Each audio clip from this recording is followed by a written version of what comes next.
Hello, students. Good morning to all.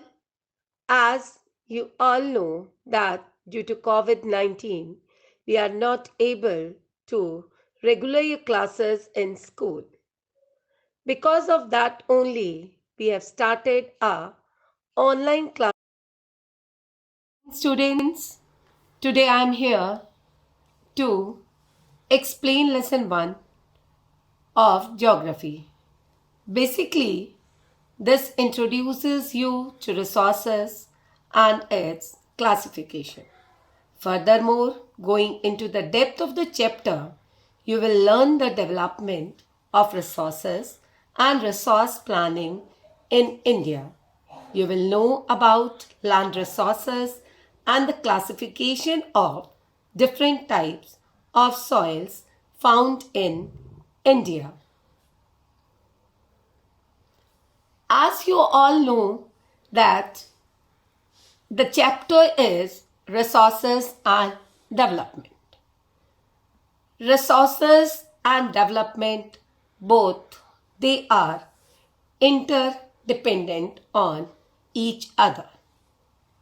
अब जैसा कि हमारे पास resources का मतलब है संसाधन, तो किसी भी चीज को when we want to satisfy the needs of people and with the help of human beings, we just convert those raw materials in use.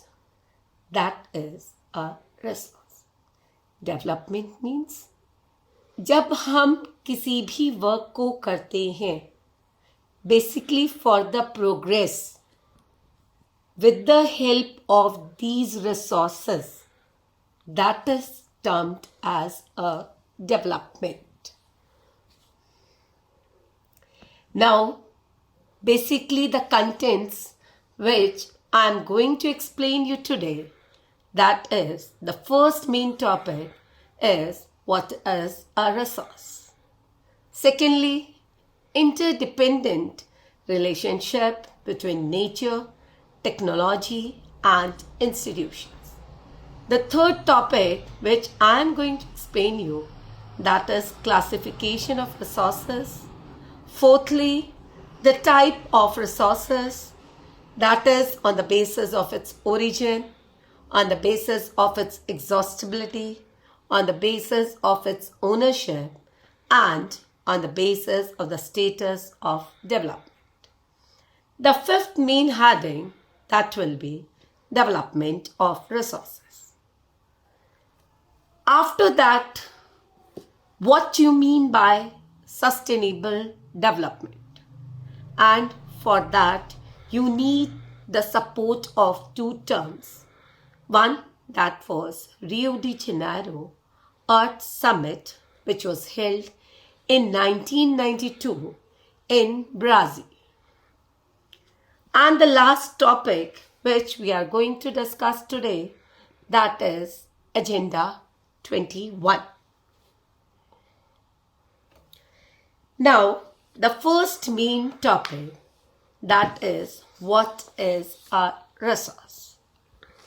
Basically, everything available in our environment which can be used to satisfy our needs, provided it is technologically accessible, economically feasible, and culturally acceptable, can be termed as resource. Resource that is of greater values. अब आप कोई example ले लीजिए. अगर आपके सामने water है but you don't know the use of it, that how it can be used in various manner. With the help of human beings, आप मिलके वाटर को अगर आप टेक्नोलॉजी की हेल्प से you convert it into hydroelectricity, then it is a part of resources because it is trying to satisfy the needs of people. Now, see, with the help of this diagram, we come to know about the interdependent relationship between nature, technology, and institutions. That with the help of human being only, we are able to form the technologies, we are able to form various institutions, and with these two things, we are able to get the advantage of physical environment. Means human beings interact with nature through technology and create institutions to accelerate their economic development. Human beings themselves are very important component of resources. They transform material available in our environment into resources and use them. Now, students, we will be going to do the classification of resources. That's how resources are being classified. Resources are being classified into two main sources. One that is natural, another that is human resource. Further, natural resource is being classified into two types. One that is renewable, another that is non-renewable. Renewable means जब आप किसी एक resource को automatically you can use them. And in this you can give example of water, vegetation, wildlife. So these renewable resources are further classified into two categories. One that is continuous or flow. Various examples that is wind and water. Another division of renewable that is biological. Biological resource is being classified into two. That is natural vegetation, in which our forest is the major example of it. Another biological resource that is wildlife. Various type of wild animals, they are the part of biological resource. Now students, come on non-renewable. Non-renewable resources means once used, you're not able to renew them easily. But non-renewable resources are being classified into two categories. That first, it is recyclable. Under recyclable, once used, you can recycle them. Basically, the examples of recyclable resources is metal. Now, another division of non-renewable, that is non-recycling. Once exhausted, you can't use it again. Example, fossil fuels. जैसे कि बेटा, once you use the petrol is being converted into smoke. When we drive the car, it is converted into smoke. But आप smoke को वापस petrol में convert नहीं कर सकते. Now, the main second resource, that is the human resources. Human resource is being classified into two categories. One that is structures and institution. Another that is quantity with quality. Structures and institutions, that to have development in the nation, you need modern technologies, and if there are buildings, institutions, then only you are able to cope with the environment. Now, quantity and quality. When you try to extract resources from Earth's interior, you will try to check the quantity with its quality. If you are having better quality, then it is of great value. But if quantity is more, but quality is at zero level, then you are not able to get the benefit of those human resources. Examples of natural resources: sunlight and air, water, rocks and minerals, soil, plants, animals. Now, various examples of human resources such as electricity, petroleum, bulb, various manufactured products, all that comes under the category of human resource. Now I am going to tell you about the type of resources. First of all, I am going to explain you resources on the basis of origin. It is further being classified into two categories: biotic and abiotic resources. Biotic resources are obtained from biosphere and have life, such as human beings, flora, fauna, fisheries, livestock. All those things which are composed of non-living things are called abiotic resources. The example of abiotic resource are rocks and metals. How biotic versus abiotic? Under biotic, organic matter, living things, oysters, blue crabs, zooplankton, phytoplankton, jellyfish. Abiotic, climate, non-living thing, sunlight, temperature, nutrient enrichment, humidity, soil. Now the second one, that how resources are being classified on the basis of exhaustibility. First, that is renewable resources. The resources which can be renewed or reproduced by physical, chemical or mechanical processes are known as renewable resources.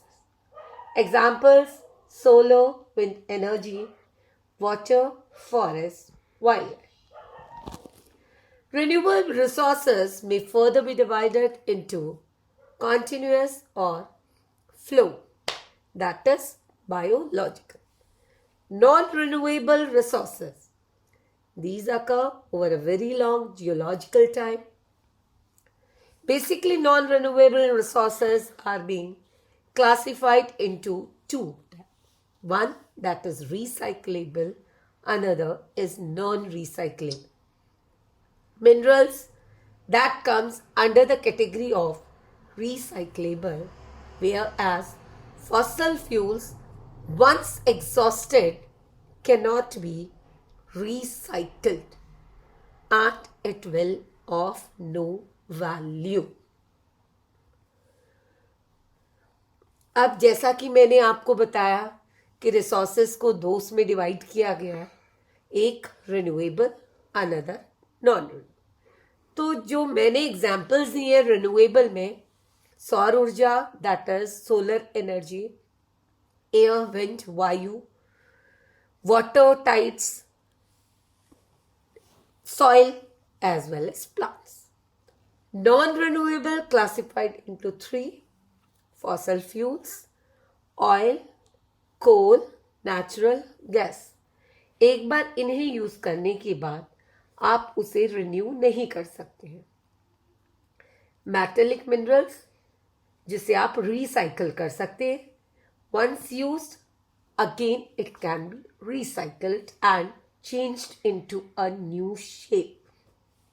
Third, non-metallic. Example आपका है इसमें salt and phosphates. See various pictures I have shown you of renewable resource and non-renewable. Under renewable, solar, water and wind.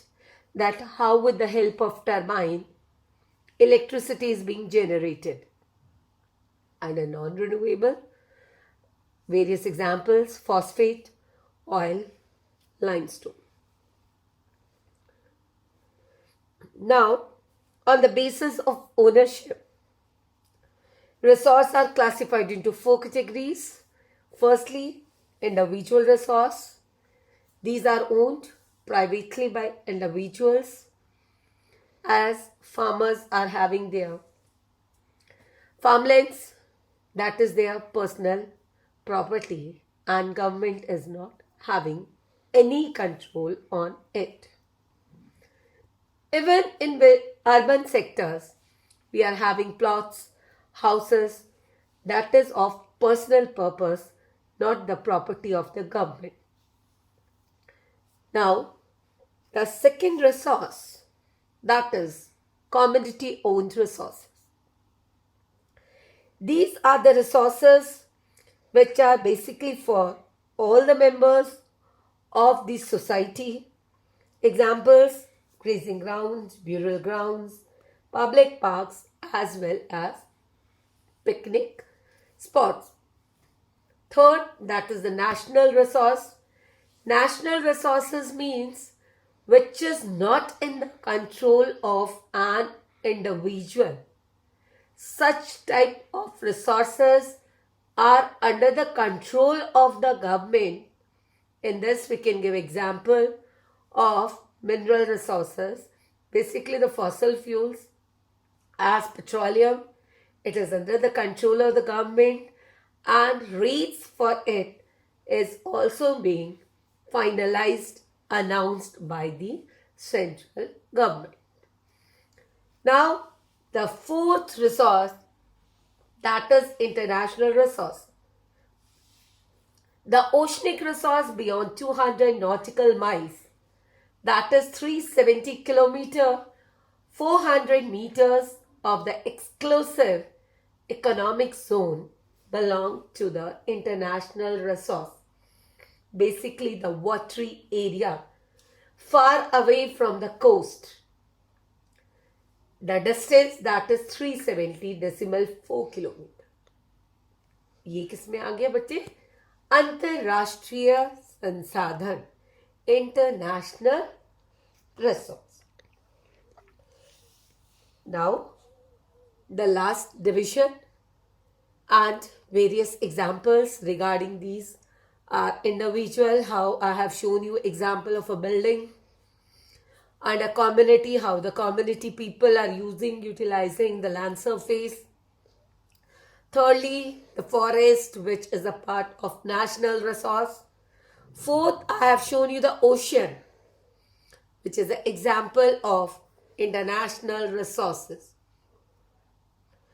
Now, the last division of resource, that is on the basis of status of development. That how you are having the resources and how with the help of technologies you are able to utilize those resources. First of all, potential resources. Resources which are found in a region but have not been utilized. In this, I have given you example of Rajasthan and Gujarat. In Rajasthan, Mount Abu, now basically solar energy is flourishing in that area. Savai Madhopur near Bhuj district in Gujarat is also rich in solar as well as wind energy. But because of lack of technology, we are not able to get maximum advantage of these resources. Second, that is the developed resources. Resources which are surveyed and the quality and quantity have been determined. That if quality is better and quantity is low, then it is of no value. But when we try to get resources along with its quality and quantity, then with the help of technology, we are able to extract those resources for the development. Third, that is stock. As we know that if there will be shortage of water, then water can be formed with the help of two main gases, that is hydrogen and oxygen. But as we don't have the required technical know-how to use them for this purpose. The fourth and the last, that is reserves. These are the subsets of stocks which can be put into use with the help of existing technical know-how. Technical know-how means how to use resources. In this, I am giving you example, Kolar and Hutti gold mines. Both lies in Karnataka. As there is lack of technology, because of that, we are not able to extract those from the mines of Kolar and Hutti. Thus, the water in the dams, forest is a reserve that if there will be emergency in future, we are able to utilize those resources. Now, the next topic, that is development of resources. Basically, resources are very important for human as well as for maintaining the quality of life. जब तक आपको किसी चीज का नहीं पता that what is the importance of those resources, it will not be in use. But if you know, तो हमें डेवलपमेंट ऑफ रिसोर्सेज में we are facing few problems. Basically, depletion of resources for satisfying the greed of few individuals. अगर हम resources को सिर्फ चुनिंदा लोगों के हाथों में दे देते हैं तो वो लोग क्या करेंगे? Basically, they will try to satisfy only their needs. And secondly, if resources will be in few hands, means अगर सिर्फ दो चुनिंदा लोगों के हाथ में रहेगा तो उसके बदले में हम क्या करेंगे? सोसाइटी को दो हिस्सों में बांट देंगे, that is rich and the poor. Day by day, rich will become more richer and poor people will become more poorer. Thirdly, to fulfill their own greed, basically people start exploiting resources without thinking that what will be the effect on the ecology, and that can create global ecological crisis, for example, global warming. Now, unequitable, and because of this only, for the removal of these resources in the hands of few people, our government, our nation decided to have an equitable distribution of resources, which is very important to maintain the quality of people and to maintain peace in the world wide. If the present trend of resource depletion means when you are extracting, using them by a few individuals. As we all know that if we are not in a situation to buy various resources, so in this case we cannot get the advantage of those resources because we are not in a condition to buy those resources.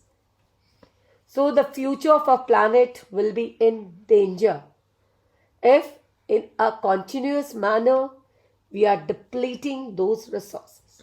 So for that, resource planning that should be followed for sustainable existence of all forms of life. Sustainable means that how, without damaging the environment, you are utilizing various resources, and how the development in the present should not compromise with the needs of the future generations. Now, our next topic, which is very important, that is sustainable development. It is also part of development of resources. Basically, when development takes place without damaging the environment, and the development in the present should not compromise with the needs of future generation. And for this, you just see how people end poverty and hunger in all forms and ensure dignity and equality. Means it should be equally divided among the people. Prosperity. Prosperity means when you try to give work to maximum number of people. Peace. How harmony can be? That is because of if you will treat equally, then only it will be possible for you to maintain peace. Partnership. That is, an individual cannot succeed without the help of any other individual. Planet relates to that how the natural resources and climate that can protect our future generation, and that will be possible by planting more and more trees, by utilizing resource in such a manner that you are not damaging the environment. For this only we decided to have a summit. Basically, summit means a meeting.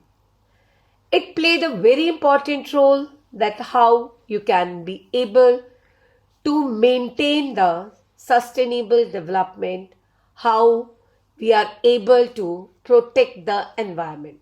So, in June 1992, more than 100 heads of states met in Rio de Janeiro, which is a place in Brazil, for the first International Earth Summit. Students, do you know that Brazil belongs to South America? This meeting was convened for addressing urgent problems of environmental protection and socio-economic development at the global level. The assembled leaders signed the Declaration on Global Climatic Change and Biological Diversity. The Rio Convention endorsed the Global Forest Principles and adopted Agenda 21 for achieving sustainable development in the 21st century. तो students basically इस meeting के दौरान सभी देशों ने मिलके decide किया that how they can control environmental pollution, how more and more trees can be grown, because if there will be afforestation, then only you will be able to maintain the ecological balance. The last topic, students, for today, that is Agenda 21. Basically, after this meeting, this agenda was declared when it was being approved by all the 100 heads of states at the United Nations Conference on Environment and Development, which took place at Rio de Janeiro, Brazil. The main aim of Agenda 21 is that each and every local government, they should draw its attention to maintain the ecological balance, to maintain the environment by planting more number of trees. Deforestation should be banned.